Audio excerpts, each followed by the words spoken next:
já para os nossos temas. O Presidente da República admite que acabar com a corrupção em Angola seria uma luta inglória. Manico entre os três candidatos apurados no concurso curricular do Conselho Supremo da Magistratura Judicial para o cargo de Presidente da CNE. Caso SME, novo cadastramento detectou e excluiu mais de 2.000 recrutas que entraram pela porta do cavalo, ou de cavalo, se preferirmos. FMI pede mais austeridade, assim que está correto, ao governo angolano. Vamos começar com o nosso primeiro tema e vamos aqui já preparar o áudio que lhe vamos dar a ouvir daqui a instantes. Tem a ver com as declarações do Presidente da República sobre a corrupção. Portanto, importa referir que o Presidente da República, João Lourenço, admitiu que acabar com a corrupção em Angola seria uma luta inglória. João Lourenço teceu tais considerações durante a inauguração na quinta-feira do Centro Logístico de Processamento e Armazenamento do Kwanza do Banco Nacional de Angola, na província do Bengo. Vamos ouvir o que disse João Lourenço durante a inauguração do Centro Logístico de Processamento e Armazenamento do Kwanza do Banco Nacional de Angola sobre a corrupção. A vossa atenção. Constitui para nós um motivo de alegria e de orgulho inaugurar esta infraestrutura no ano em que o nosso país completa os 50 anos de independência. Esta infraestrutura estava a fazer falta. As funções que vai desempenhar eram realizadas em condições muito precárias no próprio edifício central do Banco Nacional de Angola. Precárias não apenas do ponto de vista de acomodação do pessoal que lá trabalhava, de conforto, mas sobretudo precárias do ponto de vista de segurança. Como sabem, a moeda tem a ver com o combate à corrupção, tem a ver com a vontade dos homens de não permitir que haja tolerância e levar a sério esse mesmo combate. Portanto, não tem a ver com instalações. Isto é uma instalação apenas. A corrupção, ela existe, os corruptos não precisam de conhecer esta instalação, não precisam de passar por aqui. E hoje, digamos, o roubo é feito até estando apenas à frente de um computador ou mesmo de um simples telemóvel. Portanto, não tem nada a ver. O combate à corrupção depende da nossa determinação em procurarmos extirpar de uma vez por todas este mal, que nunca acaba. Diga-se de passagem, a corrupção existe em todos os países do mundo. Agora, o que é importante é que não haja impunidade.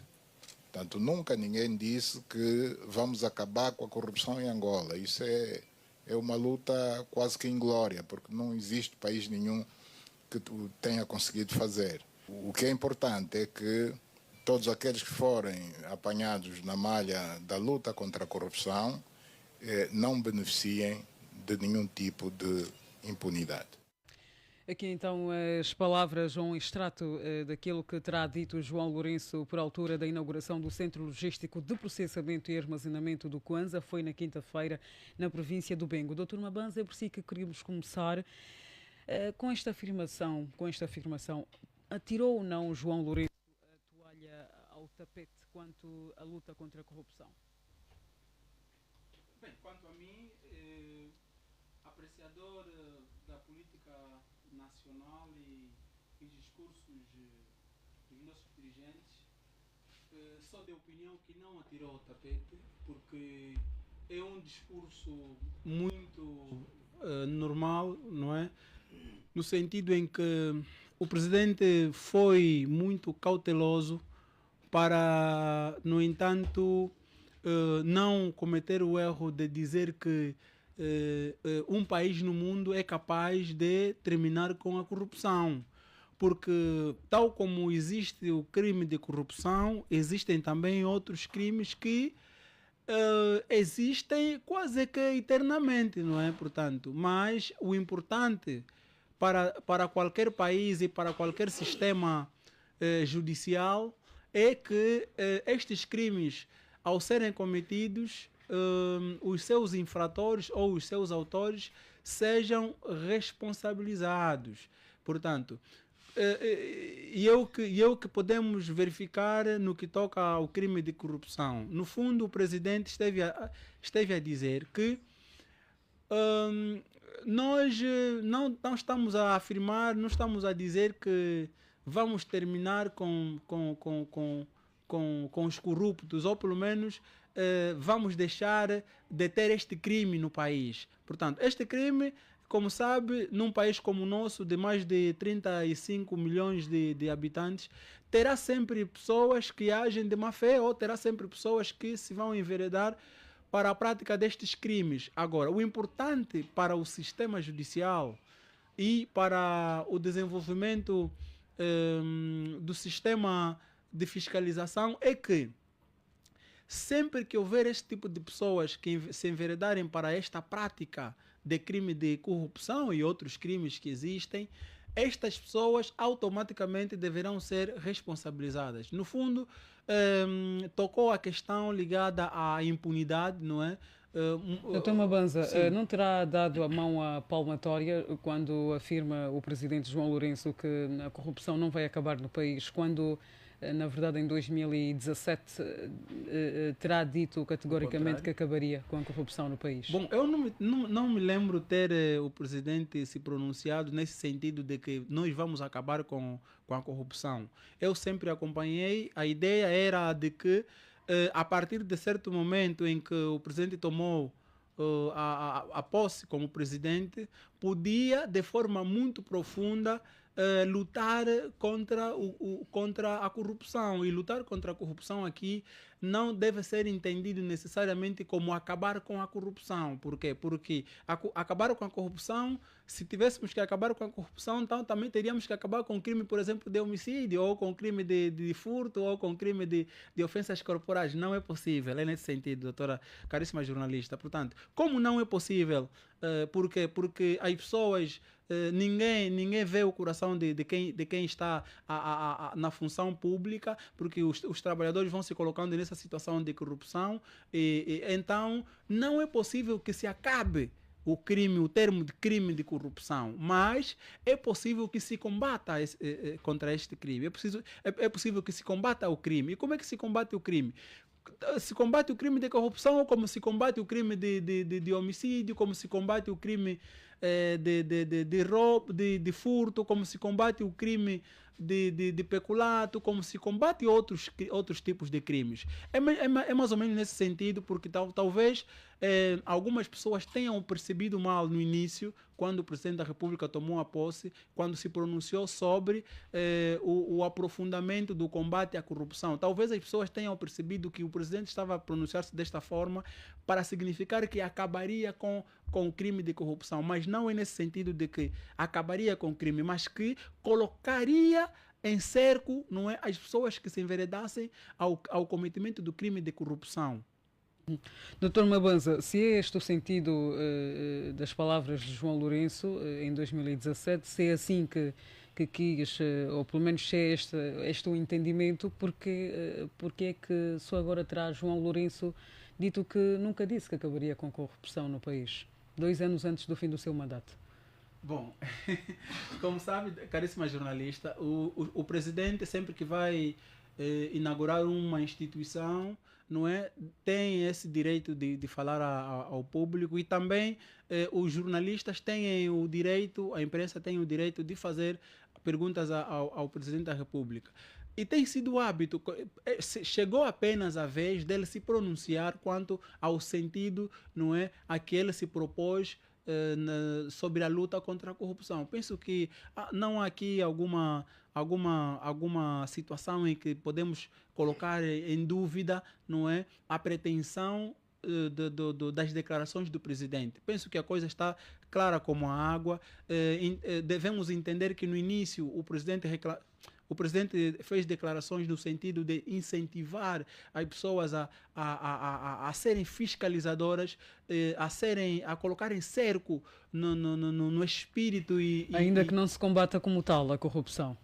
Não, ainda que não se combata como tal, não, mas o combate deve existir. Só que a partir daquele momento já é um combate mais cerrado do que já existia. É claro que, do sentido geral, o combate contra a corrupção não começou com o advento do presidente João Lourenço. Não, já existia esse combate, como já existia o combate contra outros crimes. Só que no seu advento, o combate contra a corrupção ganhou um grande esforço, de tal modo que mesmo até aquelas pessoas que antes não eram responsabilizadas de forma criminal, não eram presas, começaram a ser presas. Por quê? Porque estavam a se enveredar na prática de muitas vezes do crime de corrupção. E nós verificamos muitos casos em que vários dirigentes, não é, colocaram-se à disposição à disposição das autoridades judiciárias para fazerem declarações sobre o porquê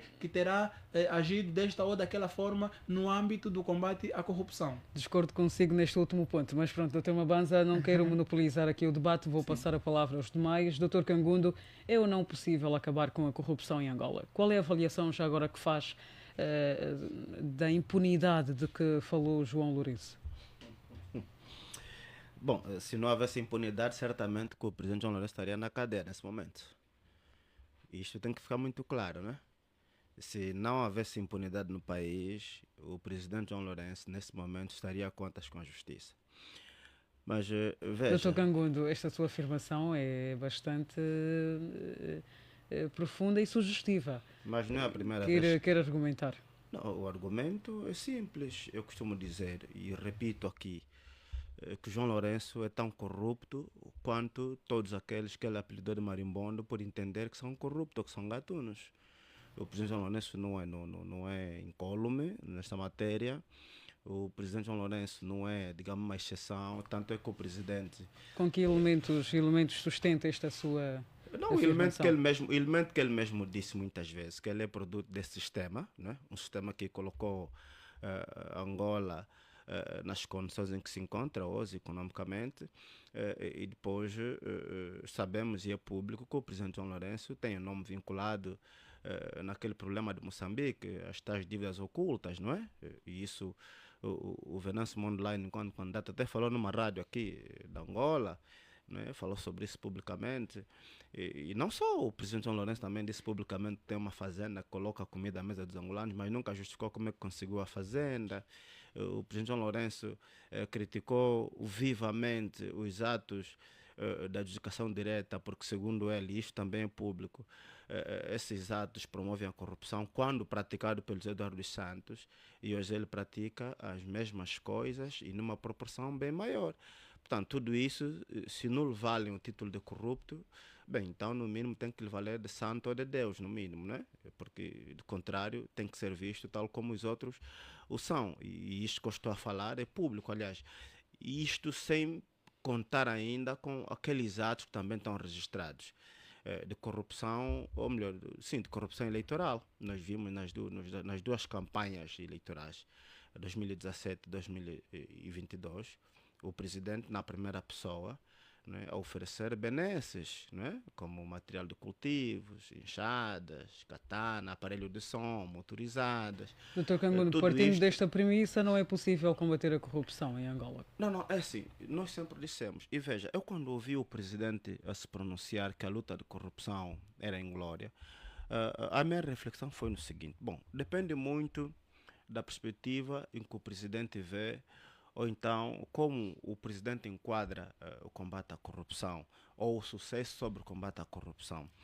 Porque, veja, se o sucesso sobre o combate à corrupção, na verdade, na perspectiva do presidente, significar a sua erradicação completa, o que significa não existir mais, não é?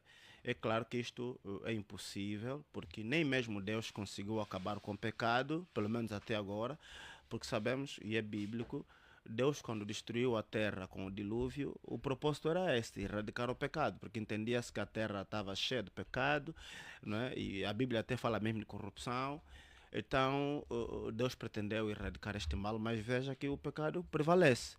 Então, se o presidente, na verdade, concebe o sucesso da luta contra a corrupção nesses termos, aí eu posso concordar com ele que é inglória. Mas, na verdade, as coisas são tomadas pela maioria. E, aliás, os cultores de ciências políticas e ciências públicas que se preocupam muito com a investigação de questões de corrupção, tal como o Don Howard, melhor, especialista da Universidade, portanto, da Universidade de Sussex na Inglaterra, bem como o Robert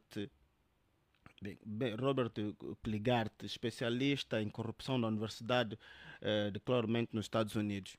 Esses dois comungam num fator essencial, ou seja, o sucesso sobre a luta contra a corrupção é sempre possível na perspectiva em que minimiza-se ao máximo possível de modo que o país se torne transparente. Porque, na verdade, a corrupção é isso. A corrupção é falta de transparência, é falta de probidade, é falta de uma gestão parcimoniosa, é falta de tudo isto. E nós, em Angola, temos tudo isso. Nós temos falta de transparência na gestão da coisa pública. Hoje aqui se gera coisa pública como se tratasse de objetos pessoais ou nossos utensílios domésticos. Nós não temos uma gestão parcimoniosa. Nós não temos probidade nos atos públicos. E a começar pelo Presidente da República, que deveria ser, digamos, a autoridade moral nesse aspecto, não é? Infelizmente, não o é. Logo, não se pode esperar o contrário, não é? Nos agentes de escalão inferior ao Presidente da República, porque já dizia o James Hunt, o inglês que escreveu um livro muito bonito, O Monge e o Executivo. Esse livro fala sobre liderança. Ele disse que o melhor modelo de liderança tem que ser baseado em autoridade. O que é isso? Baseado em modelos de demonstração de atos. Ou seja, influência através do comportamento.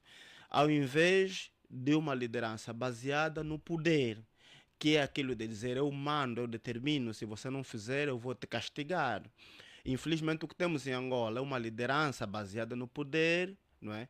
E não já no modelo baseado em autoridade. Nós não temos isso em Angola. Logo, a falta desta autoridade, a falta deste modelo, a falta desta crise de valor faz com que o país hoje esteja nas condições em que está. Hoje nós temos problemas de corrupção generalizado em todos os setores. Doutor Cangola, então é para esquecer esta luta contra a corrupção? Bom, pelo menos por agora. Enquanto o MPLA estiver no poder, é exatamente para esquecer. Tanto é que eu digo mais, não é? Estas palavras do presidente, portanto, demandam duas conclusões. A primeira, de inconsequente. Eu penso que o presidente Lourenço, com todo o respeito que ele merece, foi inconsequente.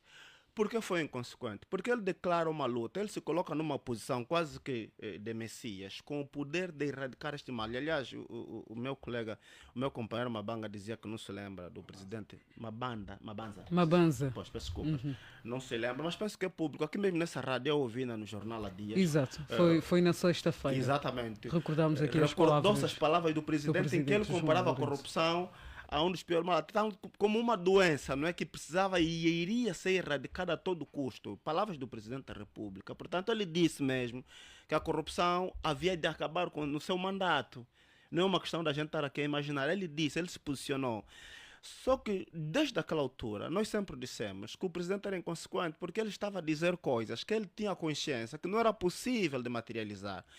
Por razões que nós já citamos aqui. Primeiro, ele é produto do sistema que instituiu e promove a corrupção em Angola. Esse sistema criado pelo partido MPLA.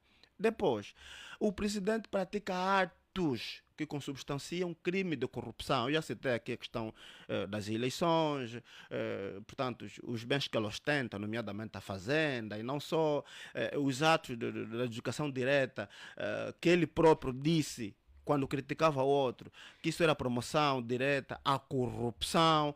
Logo, tudo isso nos colocam numa circunstância em que facilmente se depreende que não é possível acabar com a corrupção enquanto esses atos continuarem a ser praticados. E, infelizmente, o presidente foi praticando e continua a praticar esses atos. Logo, nos parece aqui uma inconsequência de maior, não é? Praticado pelo próprio presidente, ou seja, ele esteve numa posição inconsequente, não mediu consequência das suas palavras, foi falando apenas. E hoje ele está a fazer a mesma coisa, está a se ver abraços com a própria corrupção, em grande escala, que quase está a lhe deixar sem espaço, sem folga, sem, digamos, fôlego para respirar. E depois... Obrigada, Dr. Cangundo. Vamos só rapidamente passar a palavra aos demais. Por favor, tem um minuto para finalizar, para não lhe cortar o raciocínio. A segunda conclusão é, portanto, a inconstância. Nós estamos diante de uma pessoa inconstante que num momento diz outra coisa, mas já no outro momento, quando as circunstâncias mudam, já diz outra coisa, porque se vê, portanto, apertado e sem fôlego por causa das circunstâncias. Pronto, não me vou alongar mais, como tem de passar a palavra a outro colega, mas lá para frente, se calhar, vamos aumentar ou vamos, em adição, trazer mais outros argumentos. Obrigada pela compreensão e solidariedade. Bem, Dr. Daniel Pereira, pelo Partido UNITA, também queremos ouvi-lo. Aumentou de facto a corrupção no país ou apenas o índice de percepção? Há quem diga que por hoje as redes sociais estão mais potentes, daí esta ideia de que há mais corrupção em relação, por exemplo, ao tempo do ex-presidente José Eduardo dos Santos.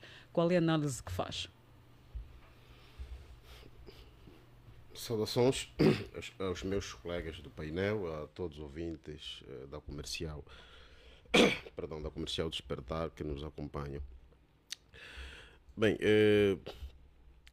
a percepção que eu tenho pessoal é de que os índices de corrupção em Angola mantêm-se, quer na vigência do consulado do presidente Eduardo dos Santos, assim como também do seu sucessor, presidente João Lourenço. Significa que não aumentou? Mantém-se, okay. Mantém-se, por causa dos modus operandi, continuam a ser o mesmo. O que houve é que em 2017, tão logo que o presidente João Lourenço foi eleito, nas circunstâncias também em que foi eleito, em 2018 foram aprovados um conjunto de leis de combate à corrupção. E na altura, a par de mim e tantos outros colegas, fazedores de opinião, estávamos, ou seja, o entendimento que tínhamos na altura é de que estava-se a fazer alguma coisa. Essa é a percepção que nós tínhamos, tendo em conta a linha discursiva do presidente João Lourenço e, sobretudo, quando, por via do titular do Poder Executivo, no caso o presidente João Lourenço, terá submetido à Assembleia Nacional para aprovação desse conjunto de diplomas. Estávamos seguros de que alguma coisa podia ser feito, podia ser minimizado. Mas o que pareceu-me é que não passou apenas, o presidente João Lourenço não passou apenas de um outside africano do combate à corrupção, uma espécie de um show apenas, fez uma espécie de um show político, branqueando a imagem que estava corroída do seu próprio partido. Aliás, o lema que elegeu o presidente João Lourenço em 2017 foi corrigir o que está mal e melhorar o que está bem. No entendimento deste slogan, se fizermos uma interpretação mais profunda ou mais elástica deste slogan, é que a correção do mal estava efetivamente ligada também à corrupção. Doutor Pereira, mantêm-se os níveis de corrupção também de impunidade? Eu chegarei até aí. O entendimento que havia é este, que ela podia se elastificar até a questão do combate à corrupção, mas passou-se apenas de uma lavagem, quer dos angolanos, assim da comunidade internacional, em função da longevidade do MPLA no poder. Aliás, não é por acaso, quer em França, quer sobretudo em alguns países aqui a nível da francofonia, que é a nível da África, em que um dos países que era exemplo do combate à corrupção era Angola. Refiro-me a 2017, 2018, 2019, 2020. Mas isso não passou apenas de uma imagem, em função do desgaste que o MPLA se encontrava naquela altura. O que é que acontece? Os índices Eles permanecem por quê? Porque chega-se à conclusão que o combate à corrupção não surtiu qualquer efeito. Por causa do quê? Porque a corrupção em Angola é sistémica e é endémica, é muito profunda. Não é só, aliás, a carne de canhão do combate à corrupção tem sido os professores, por exemplo, ou efetivos ligados à Polícia Nacional, ou os funcionários, alguns funcionários públicos, né, intermédios e até baixos. Mas a corrupção vem a partir do topo. Aliás, o Dr. Kangondo aqui fez menção, e eu subscrevo integralmente, quando diz que a questão da contratação simplificada, a questão da própria adjudicação direta, os modos que eram usados pelo presidente João Eduardo dos Santos são os mesmos José Eduardo dos Santos. Sim, exatamente, são os mesmos que o presidente João Lourenço está a praticar, e a olhos nus, e aliás, não é normal. Há alguém que diz que se transforma como uma espécie de um pioneiro do combate à corrupção. Mas repare que criou uma espécie de um monopólio.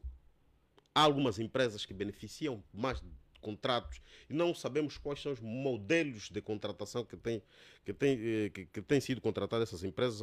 Aqui, como eu destaco, por exemplo, o Grupo Carrinho, em Matapalo, onde fala-se que o presidente João Lourenço tem algum interesse por via da relação de amizade que tem com os proprietários ou dos acionistas que detêm essa empresa.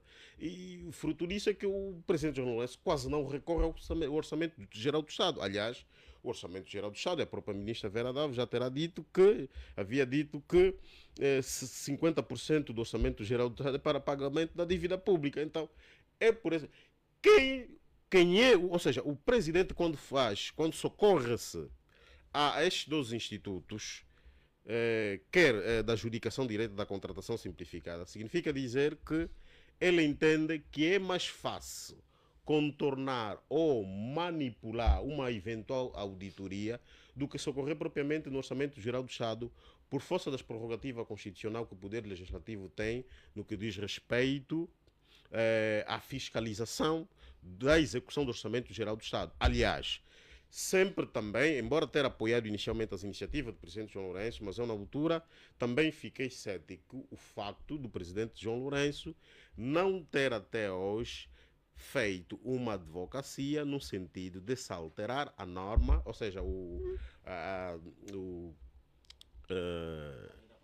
não a lei da probabilidade pública, doutor, eu vou já lembrar, o acórdão, perdão, do Tribunal Constitucional, que foi aprovado em 2013, é o do 319, que limita a ação do Poder Legislativo em fiscalizar a ação do Executivo, o que pressupõe que nada vem, nada anda.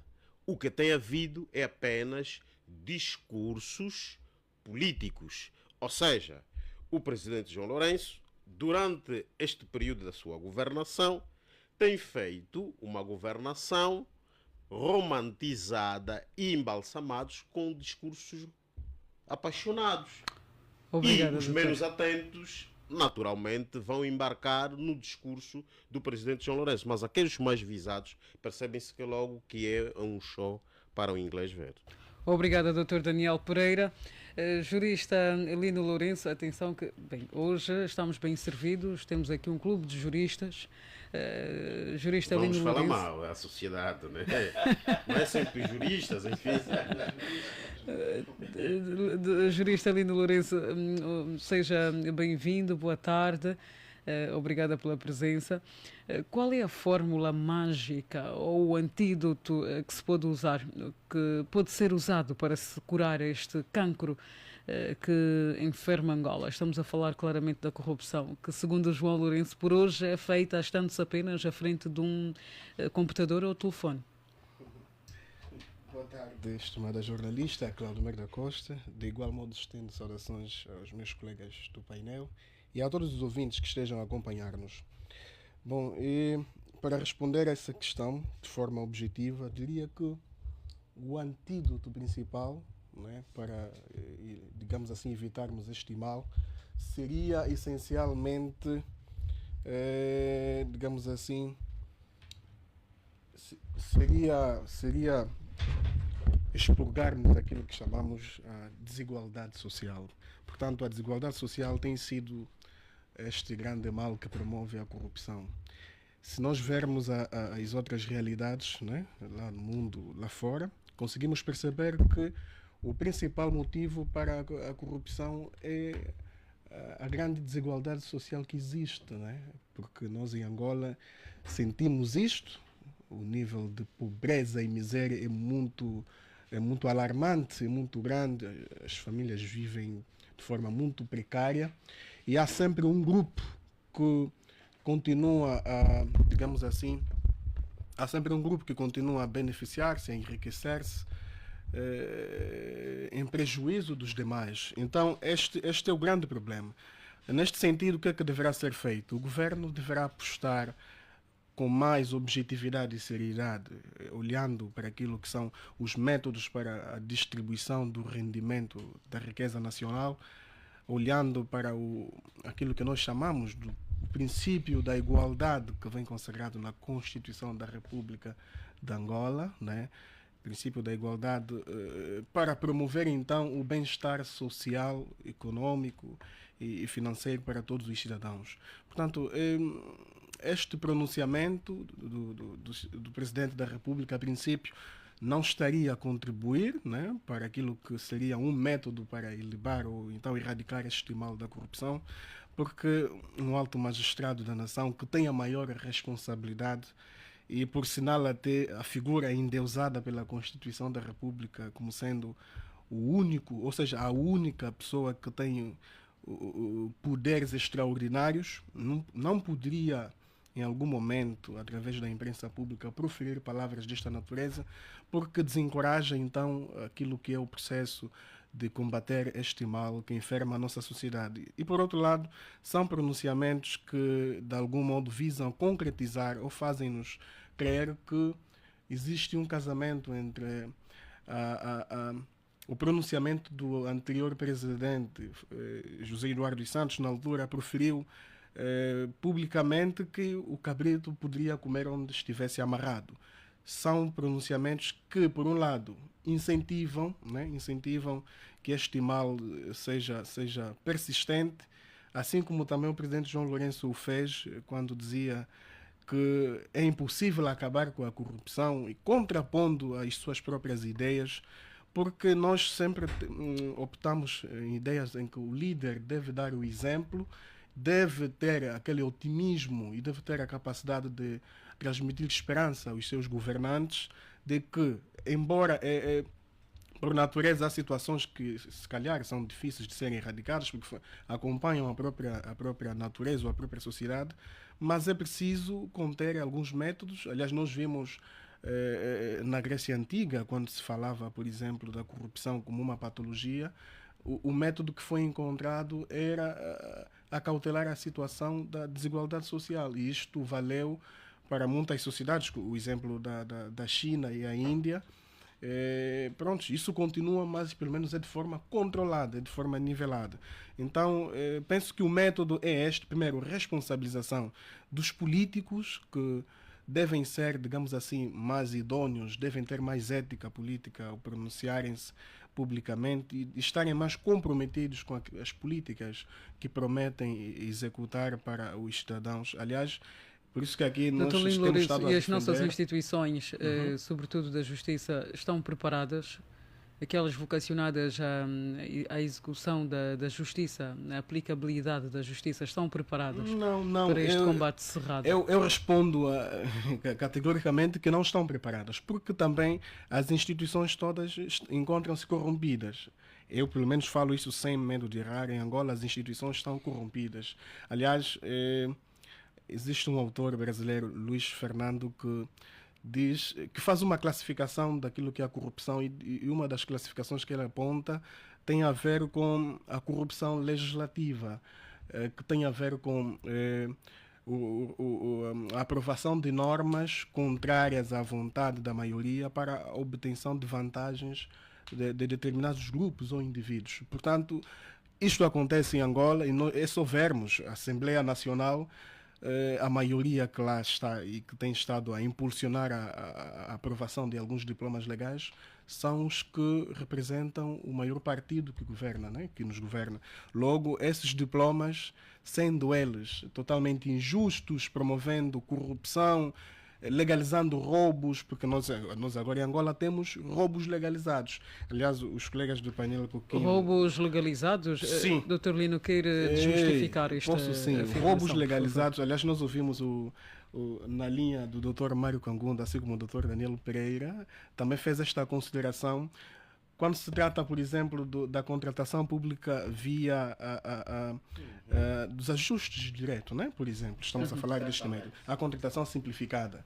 Isto aqui nós chamamos de legalizar um roubo. É uma forma de legalizar a extorsão, a corrupção, o desvio daquilo que é o dinheiro. Só que aqui eles fazem de forma legal. Há um diploma que é aprovado pela Assembleia Nacional por imperativo do alto magistrado da nação, o Presidente da República, porque nós sabemos que os deputados à Assembleia Nacional, pelo menos os que compõem o grupo parlamentar do MPLA, não aprovam os diplomas pensando naquilo que é os interesses dos cidadãos, mas sim na vontade do seu líder, que é o Presidente da República. Ele passa uma orientação que este diploma tem de ser aprovado, que esta iniciativa legislativa deve passar, e assim acontece, sendo elas injustas ou não. Então estamos aqui a ver que há, digamos assim, um grupo que visa prejudicar os demais cidadãos, que Obrigado. no final de tudo são os que sofrem as consequências. Obrigado, Dr. Lino Lourenço. 14 horas em todo o Espaço Nacional. Estamos aqui a olhar para os assuntos que marcaram a semana. Pode acompanhar-nos também na nossa página do Facebook Rádio Despertar Angola. 1 minuto a si, Dr. Cangundo, depois ao Dr. Mabanza, para podermos seguir para o nosso segundo tema.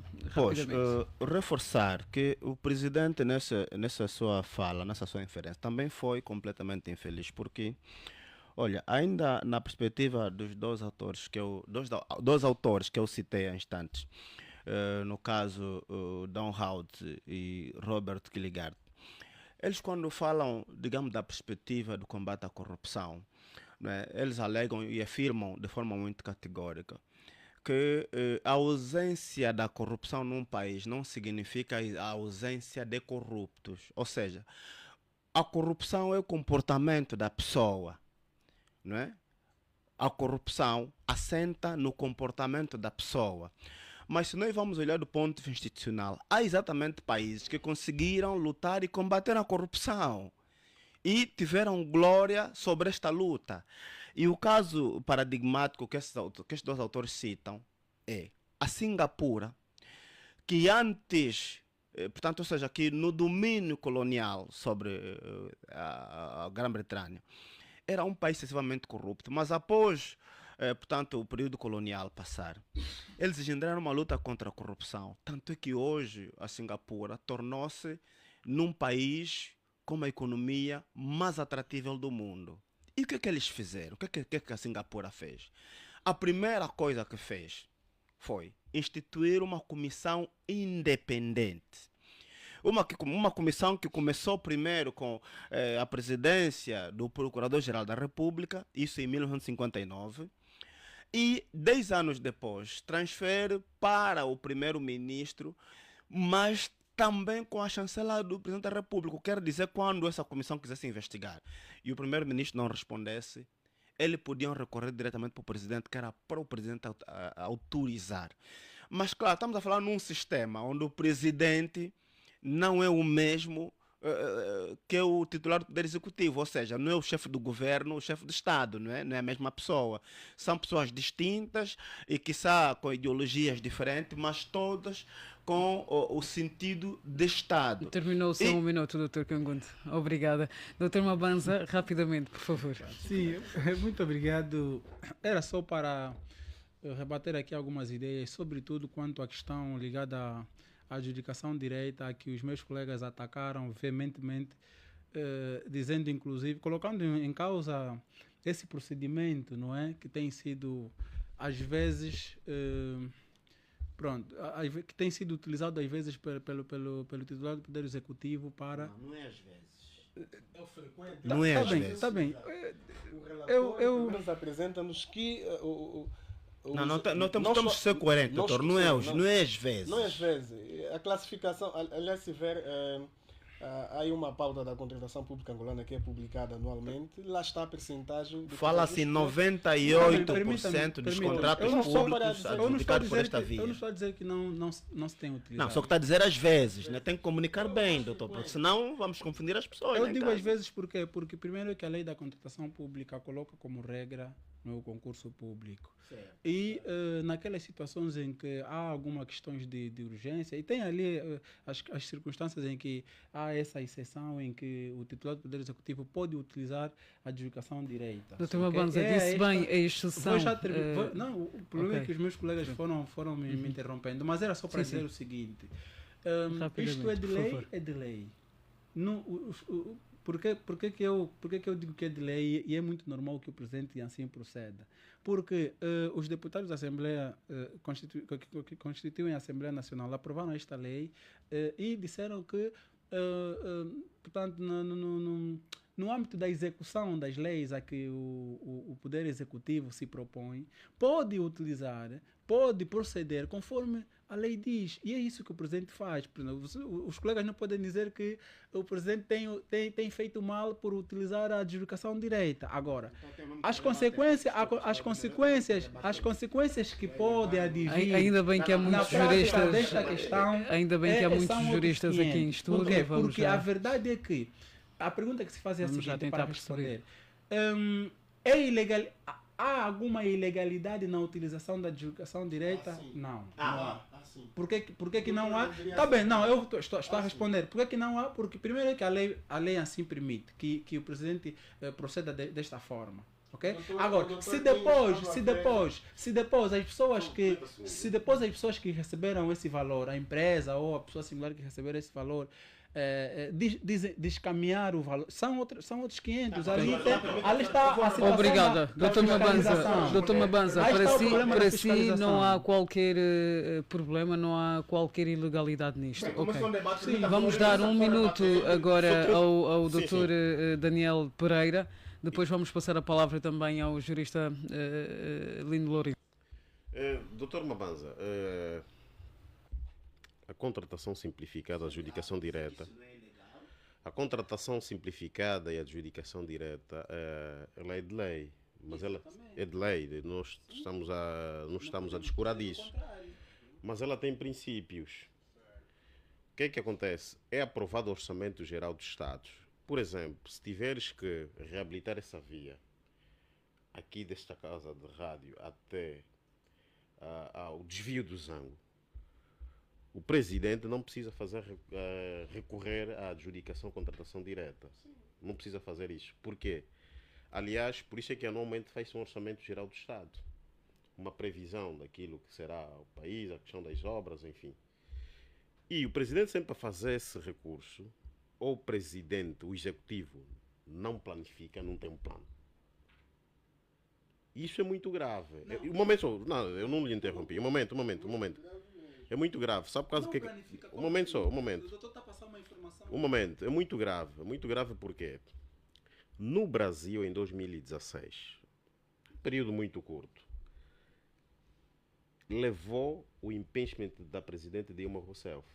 No Brasil, que nós chamamos pedaladas fiscais. É o presidente... Um momento. Não estou a fugir. Tens que prestar atenção.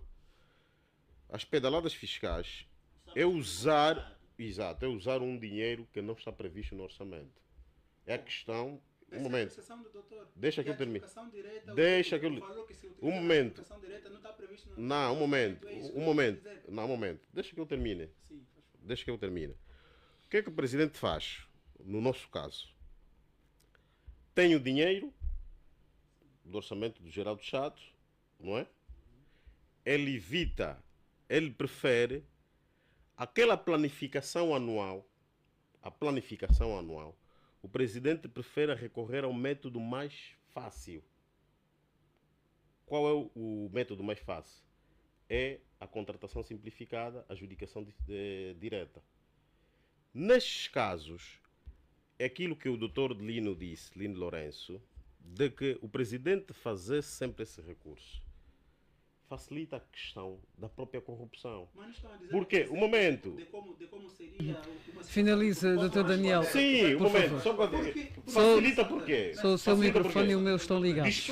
Há um aliás. teto da Finalize. despesa. Só um ponto. Há um teto de despesa que o presidente deve fazer o recurso ao Orçamento Geral do Estado na contratação simplificada direta. Por quê? Por um fator muito simples. Por causa da 18 milhões. Sim, por causa da complexidade.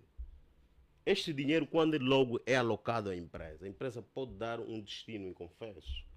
Isso até corroe a própria imagem do presidente. O que nós estamos aqui a chamar a atenção. A minha grande questão Sim. Desculpa, doutor, só um ponto. A minha grande questão é a admiração que tenho por vocês atacarem uma figura que até é jurídica, e vocês confirmam isso, que existe na lei, não é? Agora, a grande questão para mim, eu gostaria de ajudar no sentido de, ao invés de atacarmos o ato do presidente, que até está legitimado por lei, podíamos, por exemplo, analisar aqui as questões ligadas à fiscalização, de onde o valor vai. O problema é que ele viola os princípios. Não viola nenhum princípio. Vamos colocar ordem aqui no nosso debate, Dr. Lino Lourenço. Tem um minuto, por favor. Se ele fizer tal como a lei manda, se ele fizer... Mas não tem um limite.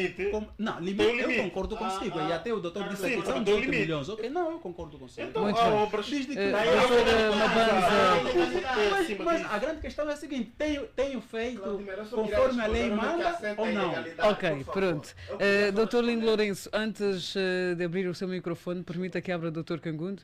Ok, por favor. Muito Eu vou rapidamente. responder onde é que é a ilegalidade. Primeiro, é o seguinte: a lei estabelece dois mecanismos para a adjudicação de obras, né? Públicas, no caso. Concurso e depois a contratação simplificada, que é a adjudicação direta. Como é que ocorre a adjudicação direta? Bem, vamos imaginar que o presidente quer reabilitar a estrada Luanda-Catete. Primeiro, pelo orçamento, já excede o teto que a lei estabelece para a via da adjudicação direta ou contratação simplificada. Logo, o presidente deve recorrer à via concursal, sob pena de ilegalidade.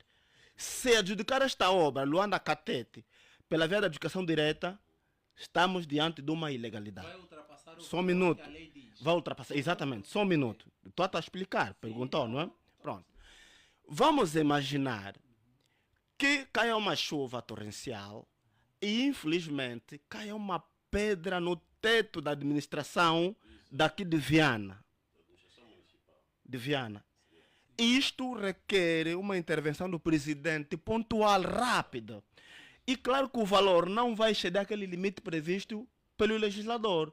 Então, o presidente pode, e não só pode, deve recorrer a esse mecanismo da adjudicação direta para agir pontualmente, de modo a não causar outros danos. Dá exemplo. Só me- Ainda não deu exemplo. Agora, dá exemplo Opa. de uma adjudicação direta que o presidente tenha feito, que tenha ultrapassado 18 milhões. Todos! Olha, ilustre, eu estou a te dizer, não estou nervoso, estou a te dizer categoricamente e com autoridade, todas as adjudicações diretas, pelo valor, ultrapassam o limite da lei. Oh, estou a te dizer todos. Que todos. A contratação, olha, a adjudicação da obra do terminal oceânico do Dande. Conheces o valor? 750 milhões. Estou a te dizer. Olha, perguntou, estou a te dizer. 750 milhões. O hospital... Muito bem, Dr. Cangundo, obrigada pela explicação. Jurista Lino Lourenço, para podermos evoluir, tem o seu minuto, por favor. Vou pedir aos demais um minuto de calma para podermos ouvir aqui o Dr. Lino Lourenço. Isso, acho que aqui Vamos ouvir está aqui o claro, Dr. Lino está. Lourenço, por favor. Eu Dr. penso que Lino está Lourenço. claro, está claro. O que é importante perceber nisto, caro doutor Mabanza, é que Por favor. a contratação simplificada ou então a adjudicação direta, este aqui é um instrumento totalmente alternativo, é excepcional, é emergencial e nós nunca vimos urgências que justificam o recurso frequente a esta figura. É isso que estamos aqui a discutir, pois não é que ela seja uma figura ilegal, porque até está aí contemplada na lei dos contratos públicos. É ilegal a partir do momento que se ultrapassa o teto. Já é ilegal. Sim, é isso que estou... Ele está a ser coerente. É uma... Ah, O que estamos a dizer, Doutor Lino, não, o que prossiga, estamos por a favor, dizer é prossiga. uma figura legal. A figura Mas o- é legal, mas sim. o procedimento O recurso Exatamente. é que é ilegal. tendo em conta caso por caso. Tem sido um instrumento que facilita a corrupção. não tem sido usado adequadamente. Estás a ver? Por quê? Porque, a princípio, o doutor não vai ter acesso, como ocorreu o processo da contratação, não sabe se a empresa contratada Quais terão sido os reúne os critérios, requisitos exatamente. necessários, se tem realmente capacidade. Idoneidade. É. Obrigada, Dr. Tá Lino. bem, Bem, tá bem. 14 e 13 minutos, precisamos mesmo de evoluir, olhando já para o segundo tema. Manico, entre os 3 candidatos apurados no concurso curricular do Conselho Superior da Magistratura Judicial para o cargo de presidente da CNE. O Conselho Superior da Magistratura Judicial admitiu as candidaturas de Amélia Cristina Ernesto Messo Etiova, Manuel Pereira da Silva, que é atual presidente da CNE, e Rosalino Miguel Domingos para concorrerem ao cargo de presidente da Comissão Nacional Eleitoral CNE. O Conselho Superior da Magistratura excluiu, no entanto, Alexandra Albano Júlio, por este não reunir os requisitos estabelecidos nos termos da lei e do regulamento. A deliberação consta do relatório de admissão e exclusão de candidaturas do concurso curricular para provimento da vaga de presidente da CNE. Bem, Dr. Daniel Pereira, em 2020 levantaram-se fortes suspeições ao concurso que elegeu Manuel da Silva para o cargo de presidente da CNE. Os partidos políticos na oposição observaram irregularidades, tal como a falta de transparência quanto aos resultados finais. Afirmaram na altura que Manuel Pereira da Silva, Manico, não reuniu os mais de 80 pontos exigidos ao candidato que viesse a ocupar o cargo.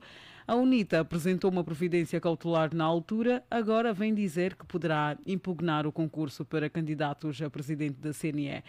Pergunto-lhe que garantias têm ou têm de que poderão agora conseguir um desfecho favorável à UNITA? Bem, o que a UNITA tem estado a fazer, e isso não é de agora, isso vem desde o retorno da regularidade, o retorno da normalidade eleitoral, 2008 até a presente data, que a UNITA entende que precisamos passar a judicializar os atos. Apesar do partido que governa acaparar-se das instituições do Estado, mas a UNITA entende que um dos mecanismos para persuadir e para que a legalidade seja reposta é judicializar o ato. Fê-lo em 2012 e voltará, ou seja, fê-lo em 2000 na indicação do Dr. Manuel Pereira da Silva Manico, e fará novamente, por entender que a forma como tem sido concursado o presidente da Comissão Nacional Eleitoral não corresponde com aquilo que é as ansiedades e a perspectiva, a visão de muitos angolanos. Aliás, tendo em conta as denúncias que têm sido feitas em volta do Dr. Manuel Pereira da Silva Manico. Estamos a lembrar num episódio muito recente que terá resultado mesmo o afastamento, se a memória não me atravessou, do juiz Agostinho, não é? De feliz memória, em que era também um dos concursados, Agostinho Santos, de feliz memória, teria feito na altura várias denúncias em voltas do processo, a forma como foi indicado e eleito o presidente da Comissão Nacional Eleitoral. E a julgar por vários elementos aqui, até na discussão anterior aqui no nosso painel, o Dr. Cangundo fez menção da questão da própria ética, né? A questão dos vícios, da própria corrupção eleitoral, Enfim, são denúncias muito fortes que pesam sobre o Dr. Manuel da Silva Manico, que infelizmente denúncias essas que nunca foram tidas em conta e nunca foram acolhidas pela Procuradoria-Geral da República, e por via disso a UNITA fará de uma forma formal.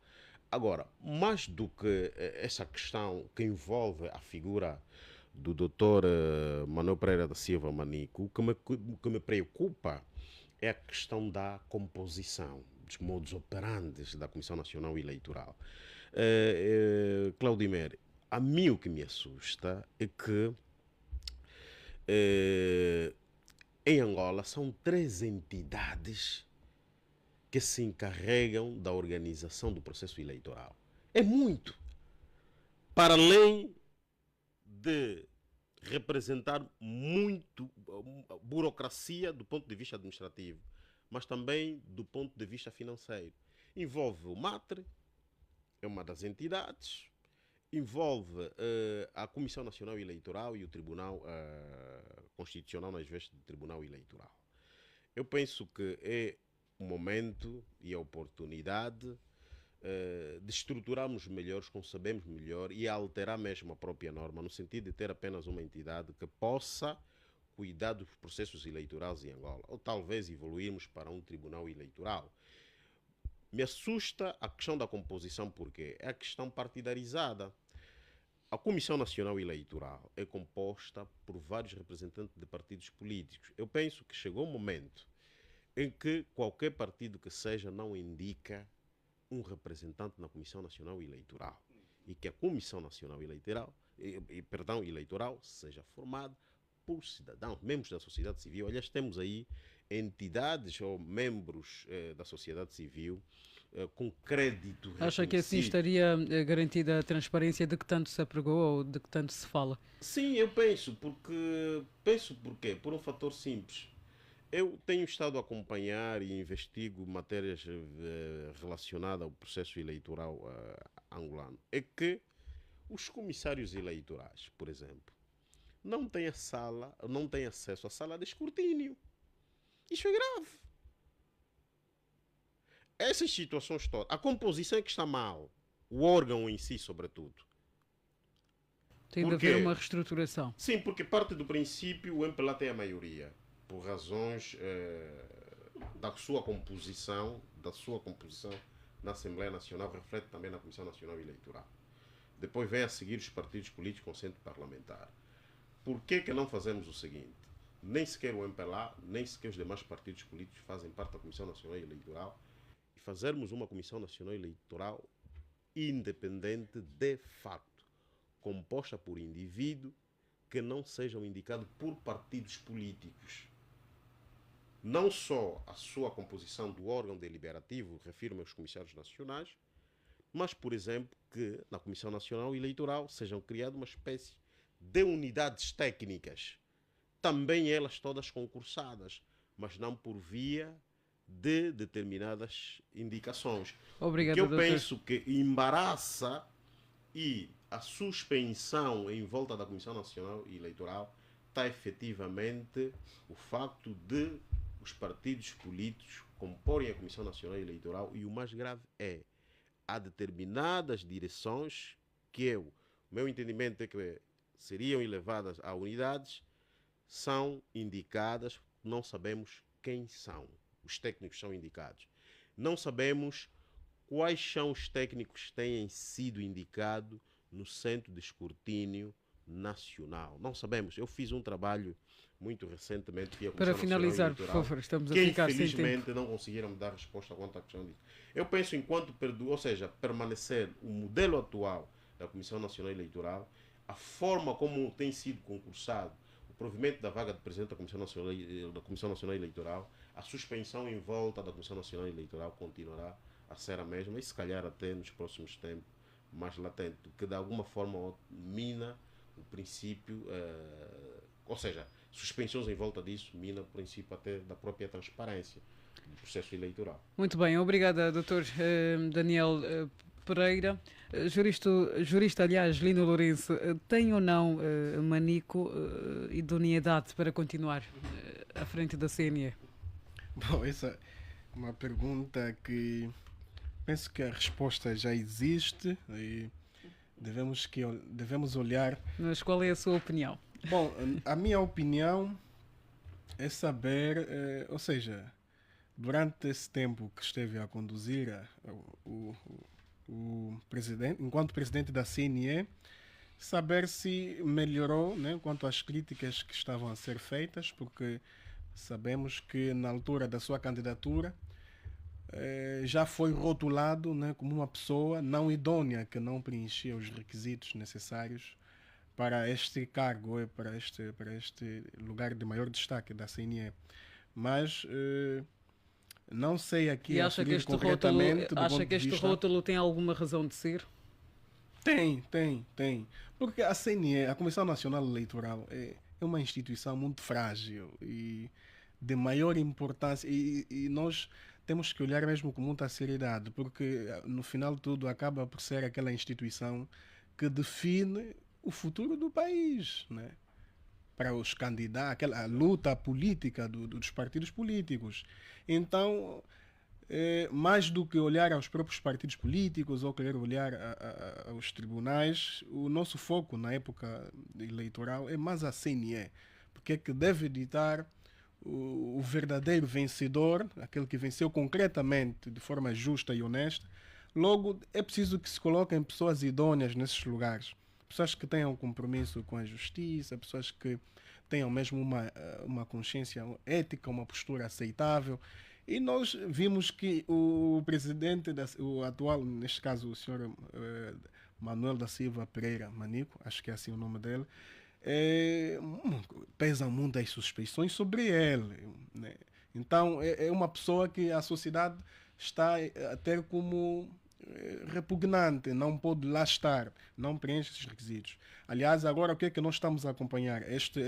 O regulamento concursal deste ano trouxe uma novidade que eu acho também totalmente abusivo e é propositado, quando traz a figura da experiência em instrução de processos eleitorais, algo que nunca se levantou, porque agora vê-se neste regulamento que um dos requisitos mais importantes é isto: deve ter experiência, pelo menos neste processo de instruir, passo o termo, instruir os processos eleitorais. E olhando para o ponto de vista de experiência, obviamente, só deverá preencher esses requisitos quem já lá esteve por muito tempo e trabalhou e sabe como é que aquilo funciona. Colocar isto como requisito principal é mesmo para prejudicar a maioria, e aliás muitos têm estado a defender de que isto promove a desigualdade ou viola o princípio da igualdade de tratamento, pelo menos do ponto de vista de tratamento, porque a Lei 1212, de 13 de abril, que é a própria lei lei da Comissão Nacional Eleitoral, penso que é assim o termo correto, traz outros elementos essenciais para aquele que deve ser ou que deve presidir então esta Comissão Nacional Eleitoral. Se nós vermos o número 1, a linha bem do artigo 7 deste diploma que acabei de citar, não coloca essencialmente essa questão de ter experiência em processos eleitorais, porque basta que esta pessoa venha de um órgão judicial, né? Qualquer órgão judicial, desde que essa pessoa seja magistrada, e que comporte elementos essenciais como, por exemplo, a idoneidade moral e cívica e política, que seja uma pessoa aceitável, uma pessoa que tem um padrão que a sociedade pode acolher. Então, penso que nós estamos a ver que o objetivo é prejudicar alguns, continuar a beneficiar outros, isso vai ser uma repetição. Dr. Lino Lourenço, porque estaria Manico em vantagem em relação aos demais candidatos? Por exemplo, não se conhece ao detalhe o CV, se quisermos, da Amélia. O que é que acontece? Primeiro, a vantagem aqui é que este regulamento curricular vem dizer que a maior parte, ou seja, o requisito principal é saber instruir processos eleitorais. E nós sabemos que pode, exatamente, experiência do ponto de vista eleitoral. E nós sabemos que o diploma que eu citei limita exclusivamente que somente os magistrados, né, devem desempenhar o cargo de presidente da CNE. Exato. E nós sabemos que os magistrados, nem todos eles de lá onde trabalham, por exemplo, qualquer juiz desembargador que esteja em qualquer tribunal, se calhar não está ligado à área do contencioso eleitoral. Não domina, não tem experiência, nunca trabalhou. Mas é uma pessoa idônea, uma pessoa honesta, uma pessoa reta, justa, nunca esteve envolvido em escândalos de corrupção, nunca foi preso, né? Nunca teve uma punição com pena maior, que a própria lei também coloca. Mas essas acabam por ser prejudicadas, essas pessoas, porque não têm experiência na instrução dos processos eleitorais. Logo, não faz sentido levantar critério desta natureza, porque o que se quer aqui ver é beneficiar aqueles que já lá estiveram, né, e foram tendo experiência, porque por inerência do próprio cargo, se assim podemos dizer. E, aliás, trazer esta realidade que as pessoas vão copiando de outros países e querem importar para o nosso, isso também não é ético, né, porque esta é uma realidade que se vive no Brasil. O Brasil é diferente porque adota um modelo de tribunal eleitoral. Nós aqui não temos um tribunal eleitoral, é uma comissão nacional eleitoral. Obrigada. Exatamente. Obrigada, Dr. Lino Lourenço. Dr. Mabanza Cambaca, justificam-se estas suspeições à volta da recandidatura de Manico? Se não, ou se sim, porquê? Bom, obrigado pela pergunta. Eu penso que a coisa aqui está clara como a água. Não precisamos colocar em causa a recandidatura do atual presidente, ou pelo menos do cessante, já que estamos numa fase em que foram apuradas 3 candidaturas, incluindo a do presidente Manico. Por quê? Porque em direito não se trabalham com suspeições, ou seja, os meus colegas são juristas como eu e conseguem perceber perfeitamente o que digo. Vão levantar a questão da suspeição. É suficiente para colocar obstáculo à recandidatura do atual presidente? Não é suficiente, porque a suspeição... Dr. Manico, acha então que é popular a pretensão da UNITA de impugnar não vai surtir qualquer efeito? Bom, é minha opinião, não é? É minha opinião, porque ao vivificar esta suspeição, estaríamos a querer aqui fazer uma acusação de que não é uma acusação de que não haja alguma idoneidade da parte da pessoa. O mas que não é isso verdade. que eu quero fazer, não é isto, não é essa suspeição a que eu também quero me lançar. Eu quero acreditar na idoneidade do Sua Excelência o Presidente da CNE atual. Por quê? Porque nós já vimos que acompanhou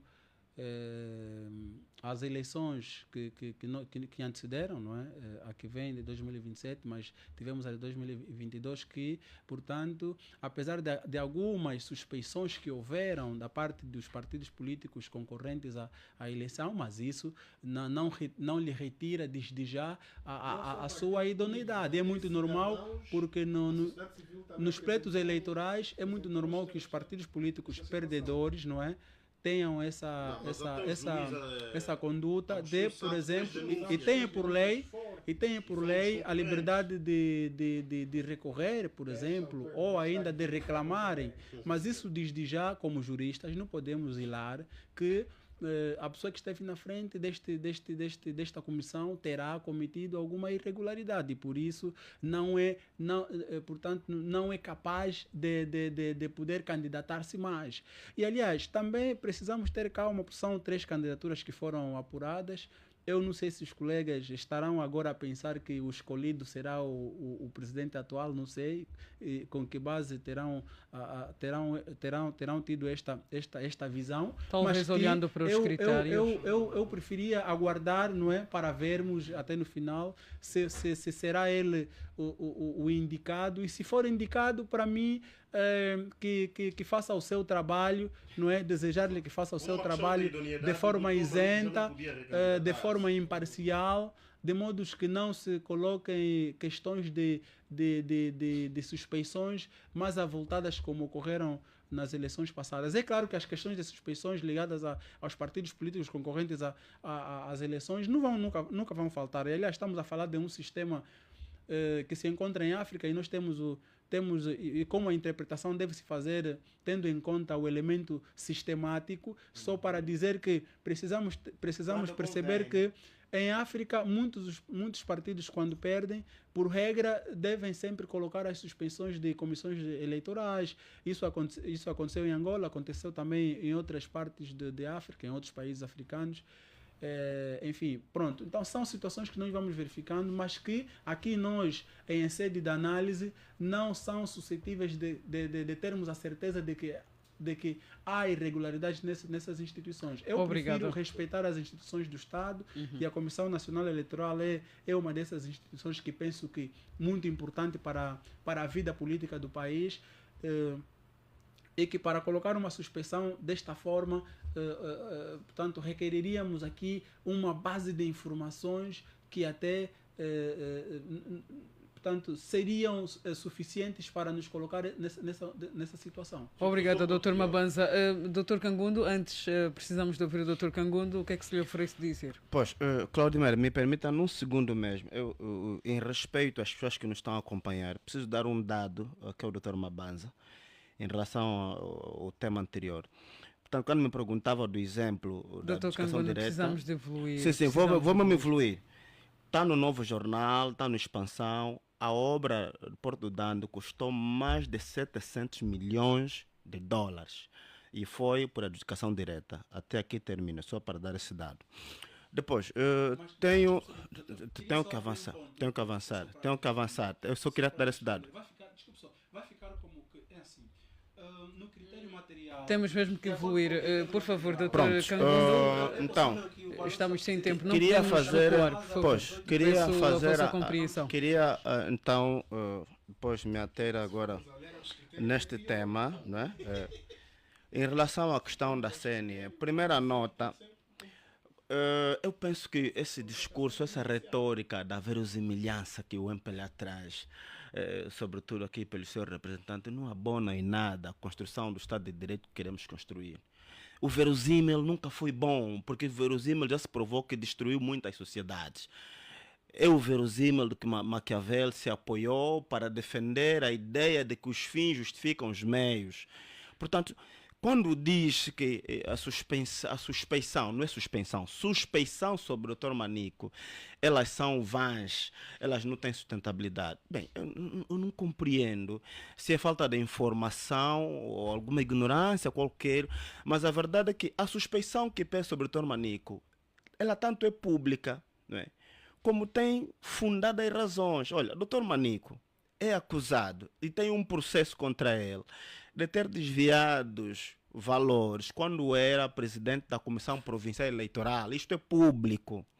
A partir daqui, um cidadão como esse perde qualquer idoneidade. Quando a lei diz que para ser presidente da CNE tem de ser cidadão idôneo, quando você tem um processo contra ti e é público esse processo, você perde idoneidade. Você não tem idoneidade nenhuma.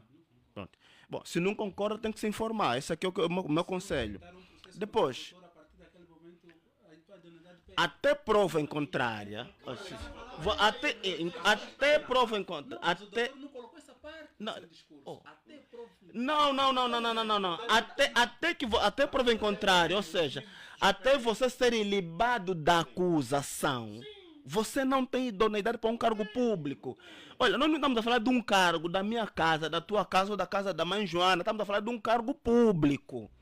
É preciso perceber isso. E do maior órgão eleitoral. Exatamente.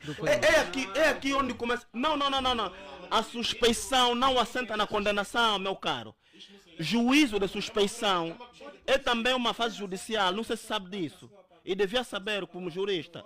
Juízo de suspeição é também ainda uma fase judicial. Não se sabe disso. Eu posso lhe explicar. Juízo de suspeição. O juízo de suspeição. Existem 3 juízos, ok? Tem a suspensão, que é o primeiro ainda juízo, que significa... Ainda bem que está desligado. Ninguém está a ouvir. Pronto. Então, para dizer... Doutor Mabanza, tenha calma. Vamos finalizar aqui. Devo dar parabéns à UNITA, porque, pronto, penso que a UNITA de facto sabe ouvir. Porque eu noto uma evolução no discurso da UNITA, que hoje a UNITA já não discute, já não reclama lugar na CNE, já fala, tal como disse o doutor Daniel Pereira. Daniel Pereira, também já ouvi o doutor Mumbica se pronunciar nesses termos, que a questão que a UNITA pretende agora é olhar para a composição.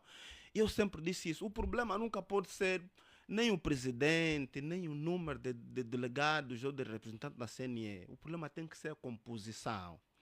Porque enquanto nós não tivermos uma composição ou uma CNE independente, e aqui para mim até a minha independência pode incluir partidos políticos, desde que seja por paridade, o que vamos ao critério de paridade. Cada partido que tem assento parlamentar tem um único representante para fiscalizar, porque tem interesse direto. Mas é verdade que o grosso todo tem que ser sociedade civil. Enquanto nós não tivermos uma CNE nesses termos, nós nunca vamos ter uma eleição justa, uma eleição transparente. Vamos continuar a ter uma eleição, tal como a tivemos em 2012, 2017, 2022, para não falar dos processos mais longínquos, não é? Então, é importante. E nós estamos a falar de um país que é de todos nós, que é do MPLA, é da UNITA, é da sociedade civil, é do PRS. Era importante todos nós nos revestíssemos de patriotismo para termos um país melhor, tal como os outros, onde nós hoje recorremos, e também há muitos militantes do MPLA, melhor, que hoje fogem da Angola, vão a Portugal, vão se refugiar nos Estados Unidos. Por quê? Porque lá tem um status quo mais ou menos melhor do que da Angola, ou seja, muito melhor do que da Angola. Mas esses países não nasceram assim, passaram por processo de transformação. É importante que nós também olhemos para esses países e consigamos construir o que é nosso. Nós não podemos continuar a refugiar noutros países porque nós não conseguimos construir instituições fortes, capazes de realizar um Estado de Direito em Angola. Não pode. E isto não acontece por quê? Por causa desse tipo de defesa, não é? Porque esse tipo de defesa não é novo, nós sabemos que isso começou com muito tempo, não é? Aliás, é por causa desse tipo de defesa que alguns lograram cargo de deputados da Assembleia Nacional, uns de embaixadores itinerantes, outros de secretários de Estado e tudo mais, por causa desse tipo de defesa do indefensável. Mas é importante olhar. Você tem aqui um povo, você pode estar bem hoje, o MPLA pode te oferecer benesses, isto e aquilo, mas você tem um irmão que não tem aquela possibilidade, também sofre como eu sofro. Temos que olhar na objetividade, temos que parar com esse subjetivismo, de defender aquilo que não é defendível. Nós temos que defender o país, temos que defender a república, o Estado. Nós temos que parar com essa ideia de defender cor partidário. Portanto, obrigado, eu aqui estou para finalizar. Para finalizar. Eu estou de acordo com a preocupação levantada ou apresentada pelos partidos políticos todos, que eu estive a ler e fiquei muito atento. Penso que a UNITA, o PRS, a FNLA, o Bloco Democrático, todos juntaram-se no mesmo coro para mostrar preocupação em relação a esse concurso que está a decorrer agora para provimento de vaga do presidente da CNE. Eu penso que para além dos partidos políticos, há também sociedade civil. Por exemplo, o doutor Luiz Jimbo, que até é um especialista nessa matéria, também escreveu sobre isto, falou também publicamente sobre isto. Então, era importante olharmos sempre para esta questão do critério da idoneidade. Né? Por quê? Porque o doutor Manico, para além da questão que eu citei aqui, tem ainda o processo que foi intentado contra o falecido, de feliz memória, o doutor Agostinho Santos.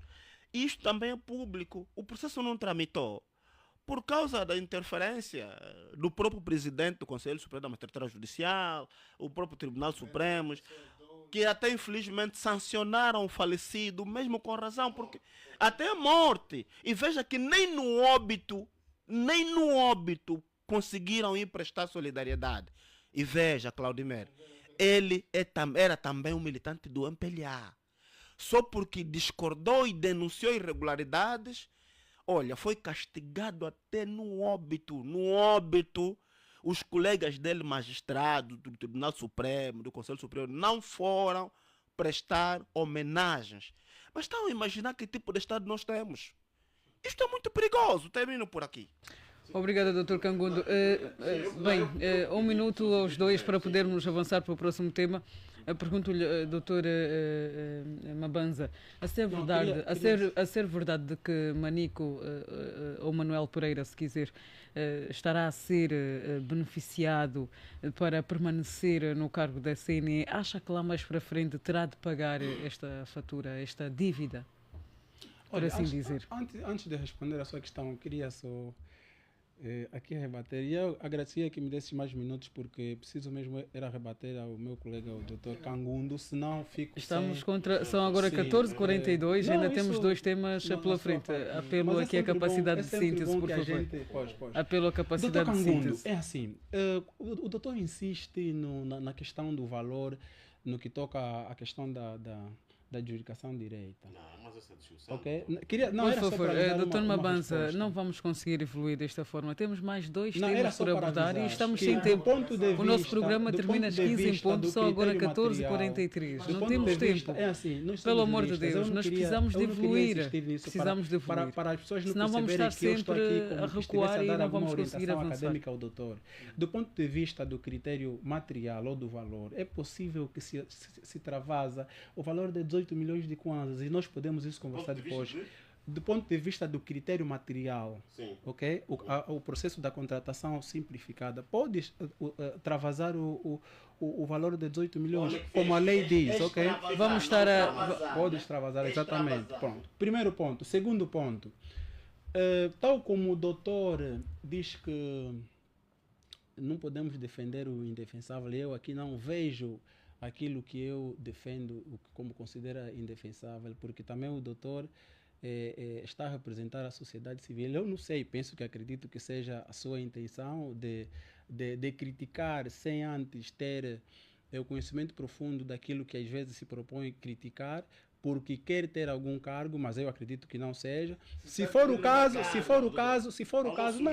Nós temos visto pessoas da sociedade civil que depois fazem críticas como o doutor faz para se apoiar a um partido político. Quantos deputados nós temos hoje que eram da sociedade civil, estão na bancada parlamentar da UNITA? São muitos, ok? Mas pronto, essa aqui não é a grande questão. Dizer que tenhamos calma, não precisamos... Ao emitirmos as nossas opiniões, temos que ter também a ciência. Doutor, indo em direção ao nosso tema, porque estamos mesmo a ficar sem tempo, eu vou-lhe pedir, por favor, praticidade, apelo ao seu poder de síntese para rapidamente, em 1 minuto, rebater um outro ponto aqui apresentado. Eu reitero a seriedade com que nós devemos olhar para as candidaturas. São 3 candidaturas. Temos que ter a calma, não podemos agora fazer ilações, não é? O meu colega aqui estava a me perguntar sobre as questões de suspeição, aquelas questões de direito penal, não preciso aqui dizer ao meu colega, até jurista, ele sabe. Mas aqui a questão que tem que ver com a suspeição a que nós devemos ter para com os candidatos. Por que nós não estamos a falar de outros candidatos, só estamos a falar dele? Por quê? Porque ele é o atual, as pessoas não querem. Suspeição, é isso que eu estou a dizer. Só que está a falar suspensão. Então não, suspeição, eu sou da suspeição, não estou a dizer suspeição. Suspeitas. Não é de suspender, é de suspeitar.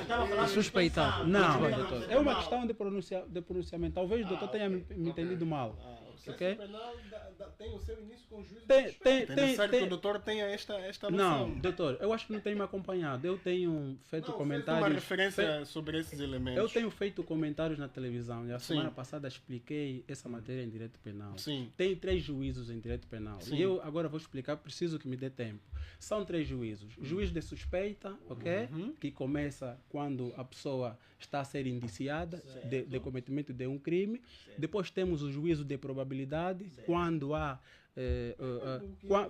acusação do Ministério Público, e por último o juízo de certeza. Então, okay? Depois, calma doutor, calma. Agora o doutor quer que... Não, mas está bem. Mas o doutor está... Calma doutor. Não estão me ouvindo. Calma doutor, calma. O doutor está sempre nervoso, calma.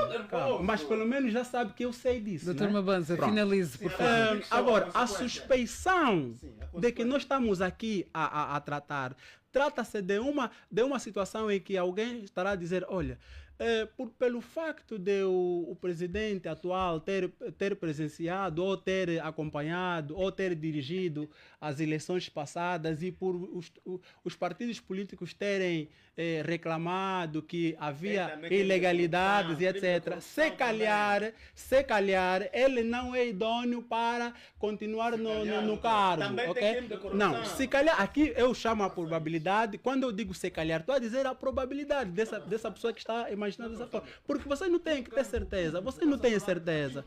O doutor está fazendo uma acusação se disser que, de facto, o presidente Manico terá cometido irregularidade. Com que prova o doutor tem? Como professor... Se estiver acusado de forma direta, vamos te pedir prova. Quais são as provas que você tem? Obrigada, doutor Mabanza. Obrigada. Um minuto, doutor Daniel Pereira, por favor, um minuto. Tem um minuto. O doutor disse que eu não sabia, agora explicar. Doutor Daniel Pereira, por favor, só o seu microfone está ligado. Doutor Daniel Pereira, por favor. Exato. Bem, está bem, os nervos estão quase à flor da pele, mas os debates são assim, né? É preciso termos também um bocadinho o controle sobre a questão de troca de acusações, de que determinados indivíduos ligados à sociedade civil querem cargo, essas coisas. Não é bom, sobretudo a nossa geração. Momento, eu não gosto de interromper. Doutor, seja cortês, eu não gosto de interromper. Seja cortês.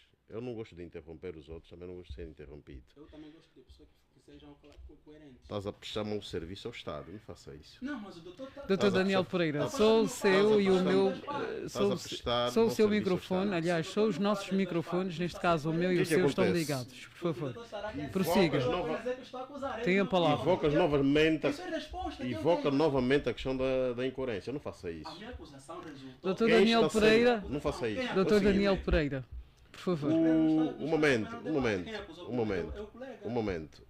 O direito faz-se com factos e provas. E sempre que o doutor levanta ou participa numa discussão como essa, é bom que vai investigue. Ou seja, essa discussão toda em volta do doutor Manuel Pereira Manico, ela não vem apenas do juiz Agostinho Santos, de feliz memória.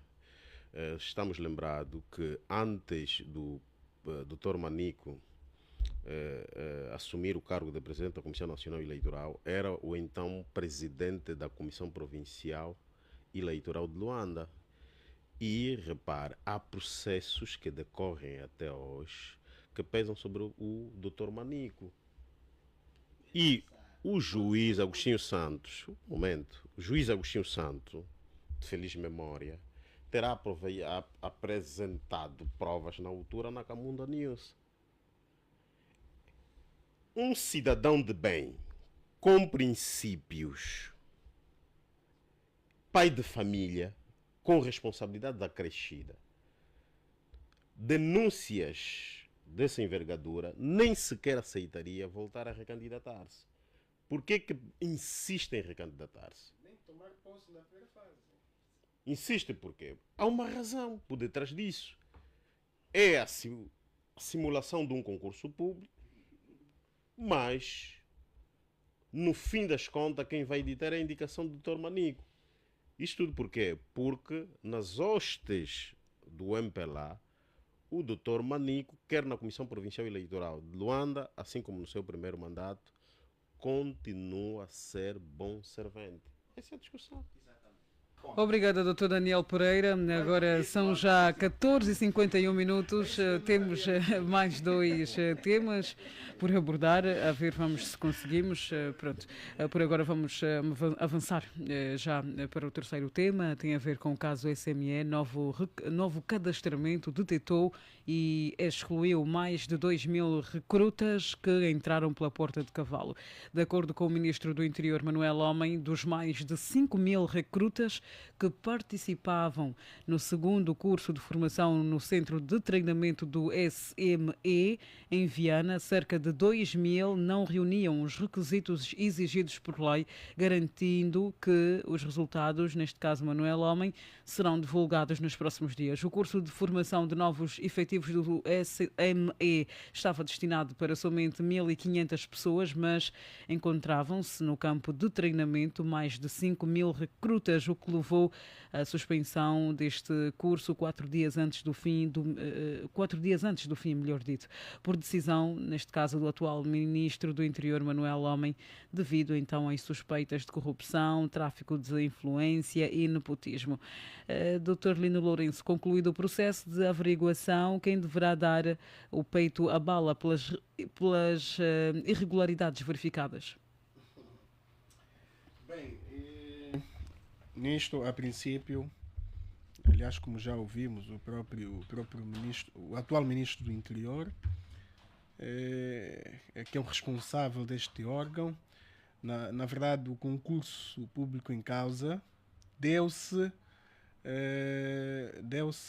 no reinado do antigo ministro, que já foi exonerado, e na verdade não há como chamarmos responsabilidade, quer de política ou social, a ele, porque já não desempenha o mesmo cargo.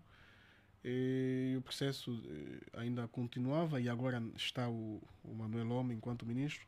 Portanto, a isso que se deve fazer é o próprio órgão em si se reinventar, se reorganizar e poder ver como têm sido então os critérios para a admissão digamos assim, de novos quadros neste órgão. Mas também há outras responsabilidades acrescidas, né, que aqui podemos chamar.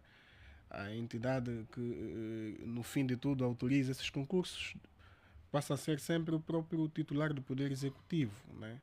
E olhando a isto que ocorreu no SME, que é muito grave, e agora estamos aqui a ver, muita gente ficará penalizada, né? Muitos, isso, segundo relatos que estão a ser aí disponibilizados, é que muitos deles entraram, o termo certo é mesmo este, porta de cavalo, como é que eu posso aqui dizer, e estamos a dizer que sim, entraram exatamente. E penso que isto é mesmo gravoso e é necessário chamar a responsabilidade daqueles que instruíram o processo desta forma. E nós sabemos que este concurso foi autorizado pelo antigo ministro. Então chama-se aqui a responsabilidade, o titular do Poder Executivo.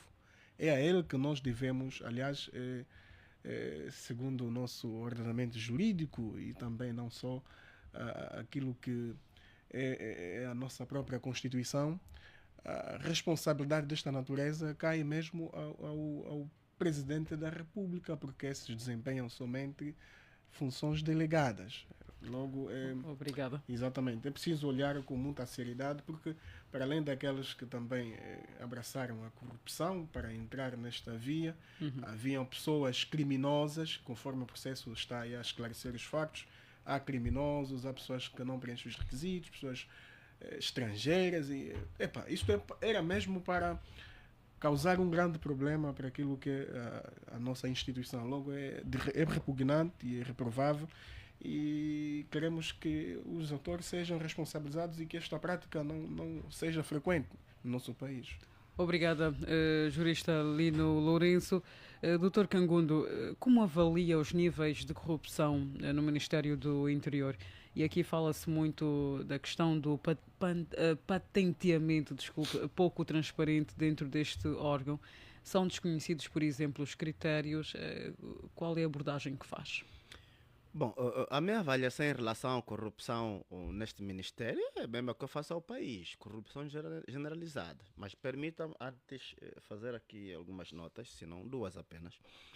Primeiro, eu estou de acordo que de facto o ministro Laborinho banalizou demais este órgão.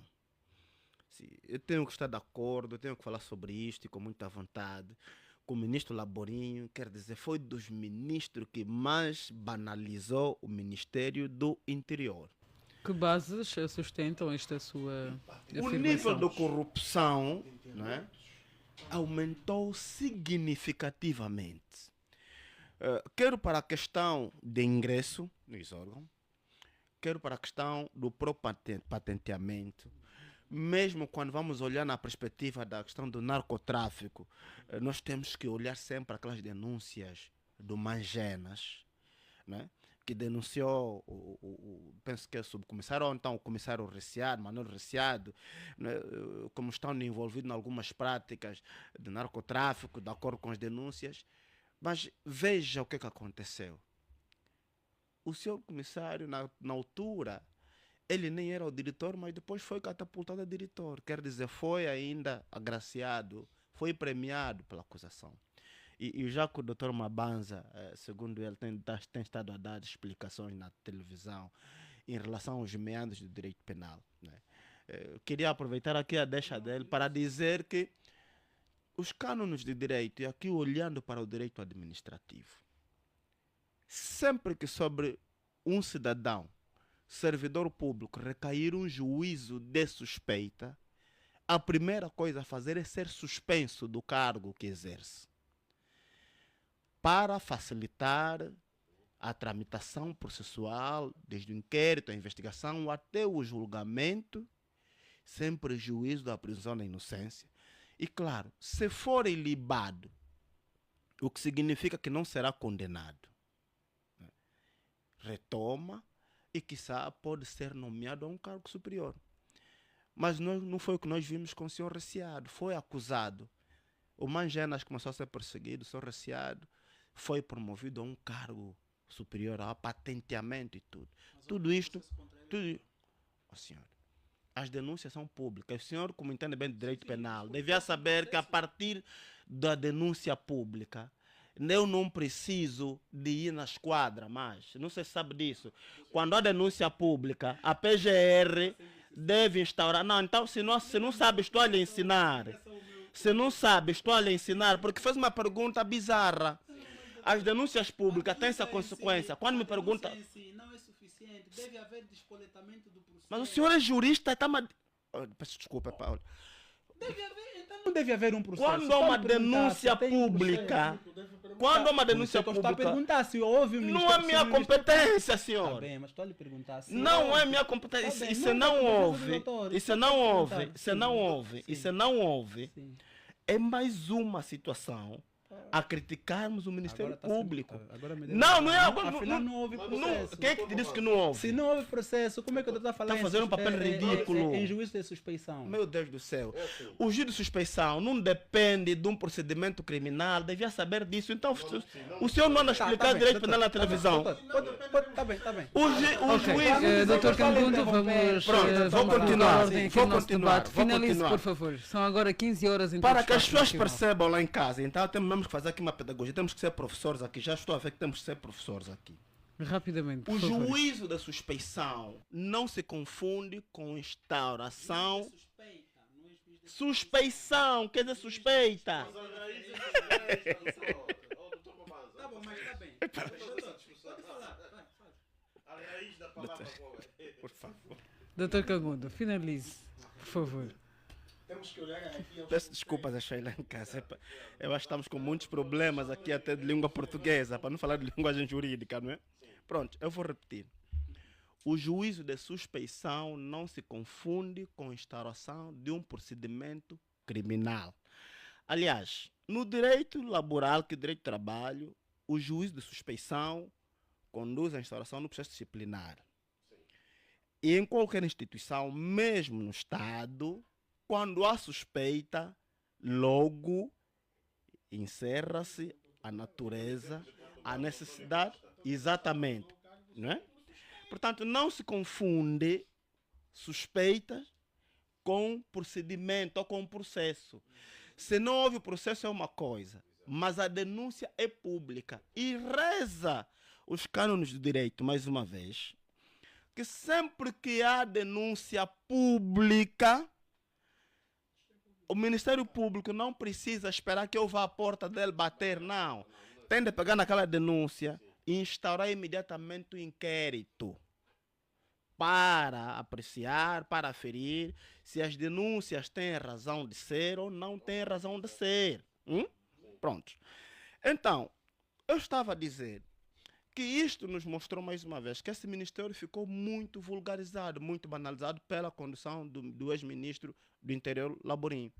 Agora, será que, e essa é a pergunta que se não quer calar, será que o ministro Manuel Homem vai de facto fazer as reformas que ele tanto propala, ou estamos diante do mero populismo?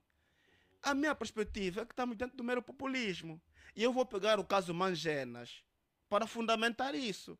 Ora, e o doutor Mabanza está aqui, já que é professor de Direito Penal, sabe bem que o Direito Penal ensina que sempre que a PGR entender que não há prova bastante para continuar com o processo, a PGR, por sua competência originária e não delegada, uma competência originária porque decorre da lei, encerra o processo por arquivamento, esta pessoa deve ser devolvida à liberdade. O Mangenas, até hoje, está preso, mesmo sendo público que a PGR não encontrou provas sobre a acusação contra o Mangena e encerrou, ou melhor, arquivou o processo. Então, a minha pergunta é, se de facto o engenheiro Manuel Homem, enquanto ministro, e porque o SIC é um órgão sob sua tutela, por que não ordena digamos, a libertação do Mangenas? Porque a PGR arquivou o processo. O Mangenas continua preso ilegalmente. E não me vão dizer que o ministro Manuel Homem não sabe disso. Então, quando eu olho para isto, só me resta dizer o seguinte: o ministro Manuel Homem está a fazer o mesmo populismo que o presidente Lourenço fez em 2017 para lograr simpatia, não é? E no final das contas vi dizer que hoje a luta contra a corrupção é em glória. É o mesmo que vai acontecer com o ministro Manuel Homem. Penso que por enquanto é tudo. Obrigada, Dr. Cangundo. Dr. Daniel Pereira, olhando também um pouco para o lado social, como ou onde deverão ser reintegrados os candidatos excluídos? Bem, a questão social... Olhando um pouco para o lado humano. Exato, lado humano. Mais do que olhar na questão do lado social, primeiro, ou seja, a informação, pelo menos, que eu tive acesso com relação aos excluídos, é que muitos deles, se não mesmo a maioria, estão implicados no crime de falsificação de documento. E isso é muito gravíssimo, é grave. Aliás, as responsabilidades penais estão previstas no artigo 251 do Código Penal. Portanto, e também alguns não reuniam os requisitos necessários, como a questão, por exemplo, há indivíduos Dr. Daniel Pereira, mas já ouvimos uma das excluídas a dizer que esta seleção dos que terão dos devidamente documentados e dos que não terão reunido os documentos exigidos não terá sido feita com transparência. Sim, no universo de 2.000 pessoas há muitas reclamações dessa natureza. Exato, né? exato. E por isso é que, inicialmente, antes de eu me apegar nas vítimas, eu começaria a partir do top. Ok. Eu penso que o ministro Manuel Homem tem aqui um desafio muito claro e deve encarar isso com muita responsabilidade. Primeiro, identificar quem são os causadores dessa avalanche toda que envolve o concurso público, que estão mesmo dentro do Ministério do Interior. Devem ser eles responsabilizados criminalmente. Se o ministro Manuel não o fizer ou a PGR não acolher essas denúncias, então eu vou subscrever aquilo que o Dr. Cangundo disse, que apenas é um show, fazer um facto político. E a mim o que mais me preocupa é o facto de que, Claudimer, é assustador. Quando eu visitei a notícia e tive a informação, ou seja, a informação contida nesse portal de notícia é de que os serviços de segurança dos Estados é que aferiram esse processo e conseguiram detectar todas essas irregularidades. A mim me pergunto qual é a razão da interferência, ou seja, qual a razão da intervenção de serviços de segurança quando temos, por exemplo, serviços de investigação criminal. São estas questões todas que devem ser levantadas. E por outra, é urgente que o Ministério do Interior, caso tenha muitas dificuldades em conseguir dar resposta a estes problemas, que contrate empresas especializadas, no sentido de se evitar essa situação toda, porque a corrupção no Ministério do Interior, quer do ponto de vista de patenteamento, quer do ponto de vista de patenteamento, há muita corrupção. Eu conheço os indivíduos em que ingressaram na Polícia Nacional de 2010, ou seja, 2014 até hoje, apesar de terem concluído a sua formação média e superior, que é um dos requisitos para a promoção na Polícia Nacional, mas infelizmente até aqui mantém com a mesma patente. Mas há determinados indivíduos, às vezes sem nenhum requisito, vão subindo de patente de dia para a noite, etc, etc. Eu penso que o ministro, aliás, aqui já extravasa a questão do próprio ministro do Interior, mas é o próprio governo, o próprio Estado em si, é procurar um mecanismo de absorver pelo menos aquelas pessoas que participaram nessa formação, participaram nesse curso de formação do SME, aqueles que reúnam o requisito que eventualmente foram excluídos por injustiça, é que sejam eles acolhidas e direcionar ou terem colocação em qualquer outro setor para evitar essas situações do ponto de vista psicossocial. Porque existem pessoas há relatos de que há pessoas que desfizeram-se de um determinado bem, venderam pagaram para conseguir a vaga no SME. Como é que fica? A situação do desemprego, sobretudo na juventude em Angola, é muito gritante. E por isso é que esta medida não deve se limitar apenas nos candidatos. É sobretudo das chefias da Polícia Nacional. Ou seja, na Polícia Nacional, ou seja, no Ministério do Interior, perdão, há uma espécie de uma rede criminosa em que determinados jovens afetam a corporação, recebem dinheiro no bairro e entregam nas altas patentes. Obrigado, e é por via disso Pereira. que o ministro tem que ter a coragem. E se eventualmente o anterior ministro, o general Eugênio Laburinho, estiver implicado, também. Agora, só o que é que me assusta, e eu aqui também encorajo o Ministério Público angolano, é que já há elementos bastante para que se possa acolher essa denúncia. E eu não sei se eventualmente... Está brincando.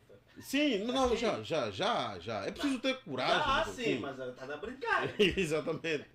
Por isso, para finalizar, oxalá, por favor, para terminar, oxalá que o ministro Manuel Homem não esteja a brincar com os sentimentos dos angolanos. Bem. Envolver até os serviços de segurança do Estado e depois tornar isso um facto noticioso para depois os verdadeiros infratores não serem responsabilizados criminalmente. Contudo, Contudo, Dr. Daniel Pereira, espera que Manuel Homem seja de facto homem. Obrigado. Exatamente. Bem, Dr. Mabanza, para finalizarmos. Sim. Muito obrigado pela palavra que me foi concedida. É o seguinte, sobre essa questão do processo de avaliação do concurso público aos candidatos a efetivos da nossa Polícia Nacional. Pronto, sim, quer dizer, Serviço de Migração e Estrangeiros faz parte faz parte do Ministério do Interior. Exatamente, mas não é a polícia. Sim, é um dos órgãos. Efetivos para agentes, não é? Mas não é a polícia, era só para fazermos aqui uma correção. Serviço de Migração e Estrangeiros. Exatamente. É um dos órgãos dominantes, assim como a polícia, como os bombeiros, exatamente. Por favor, pode prosseguir. Está bem.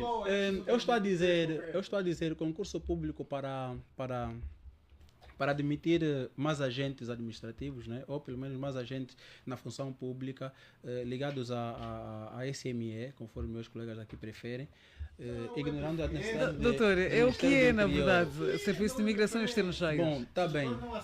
Permita-me É um dos então órgãos que eu do use a minha ministro. palavra. Ok, Eu por favor. gostava que não me Era só interrompesse. para... Porque também Primeiro estamos, é que- porque também estamos primeiro a é que- educar. primeiro é Estamos a que- educar. A Polícia Nacional. Prossiga, doutor Mabanza, já conseguimos Não, perceber. eu Por favor. não estou habituado a falar na confusão. Colega, eu devo respeitar. Ele está a dizer alguma coisa, devo lhe ouvir. Avance, já não temos tempo. É mesmo para finalizarmos, por favor. Bom, eu penso que o ministro Manuel Homem tem vindo nos últimos tempos a mostrar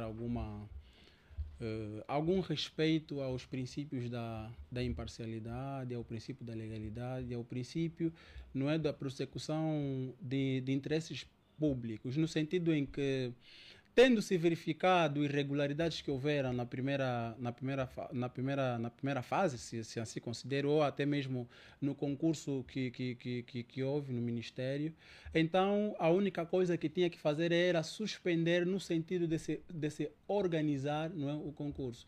E penso que... Doutor Mabanza, quem deverá ser responsabilizado? Responsabilizado no sentido de que, porque há... Pelo facto de terem sido verificadas irregularidades neste processo, neste concurso. Bem, como sempre, no Ministério, não é? Há pessoas que se enveredam para a prática de condutas que não beneficiam a boa administração pública. E eu acredito que as pessoas que estavam diretamente na seleção dos processos dos candidatos devem ser, obviamente, responsabilizados no sentido de se saber, não é, por que ocorreram estas irregularidades.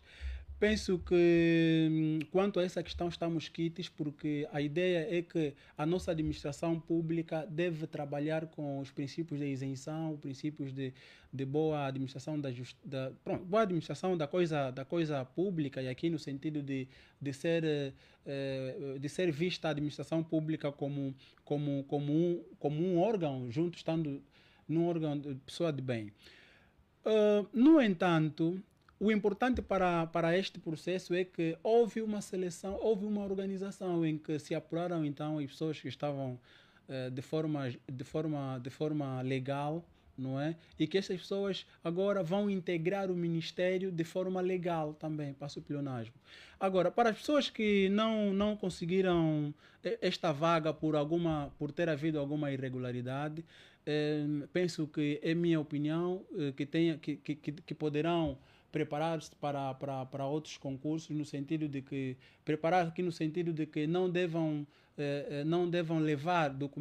não devem falsificar documentos para enganar, porque também às vezes aqui estamos a falar, por exemplo, da responsabilização dos agentes da administração, mas também podiam ser as pessoas que levaram esses documentos. É claro que a administração aqui tem a responsabilidade de poder aferir, não é? A autenticidade da documentação, mas de qualquer das formas, um ou outro terão aqui alguma responsabilidade, se permitisse solidária. Para o bem desta história, para finalizar agora, é que estamos perante uma situação em que o Estado angolano vai corrigindo, aqui particularmente ao Ministério do Interior, vai corrigindo aqueles males, né, que nós temos vindo a criticar, que é o da aplicação dos princípios da imparcialidade. Quero dizer que estamos aqui a ver uma situação em que o Ministério conseguiu extirpar estas irregularidades que houveram na altura em que o concurso público foi aberto. Bom, está parabenizado o Ministério, não é?